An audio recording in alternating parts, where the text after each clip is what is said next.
seem to be fighting against a single person. This person is wearing armor with red details and holding a huge sword, appearing to be wounded. About to deliver a fatal blow, a young man says that the fight ends here. His allies follow him and also prepare to attack. The large sword blue cape shines under the sunlight. Without hesitation, he strikes his weapon hard on the ground, causing an explosion that shatters the ground. We see the young man who is the target standing still while several attacks fly toward him. Quickly, he jumps into the air, while dodging all the attacks with his large sword, ensuring that none of them hit him, not even slightly. A little further away, a girl with long hair activates her power to keep the blue-caped warrior strong. We discover that she blessed the warrior, whom now seems more determined than ever. He decides to strike again, causing another huge explosion that throws the gray-armored young man against the wall, leaving him cornered while a sea of light comes toward him. Surprising everyone, he just watches with bored expression. Thinking to himself, the young man concludes that he won't be able to block that blow. A loud crash occurs, sending debris flying everywhere. Flying through the air with his cape on fire, the protagonist wonders if it's over.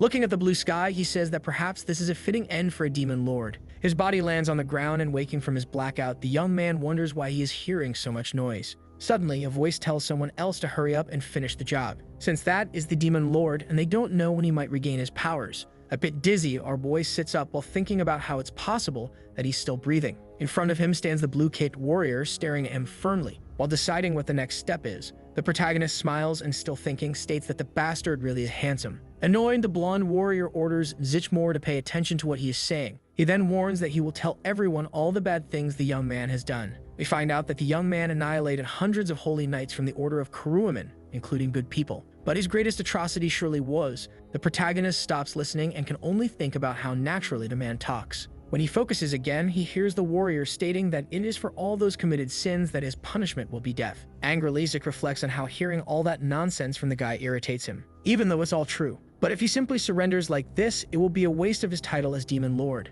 Soon, he will have to use the key that distorts fate to land one last blow on his unbearable opponent. We discover that the protagonist holds in his hands a blade that alters the target's fate and changes their future. The warrior in front of him prepares to deliver justice with his sword, stating that he hopes the young man can do good in his next life. In response, Zich says he will if given the chance, but it won't be today. We see that even after being struck, the young man was able to stand up. To say that he needs to do something first, with one hand behind his back, he starts activating the blade, making a shining purple light radiate through the surroundings. Looking into his opponent's eyes, our boy says this is his last strike. A hole appears in the blonde young man's armor and he doesn't understand what's happening. We see that tree roots start to emerge on his skin. Furious, he asks how the protagonist did that. With an evil smile, he replies that judging by how angry he looks, the trick must have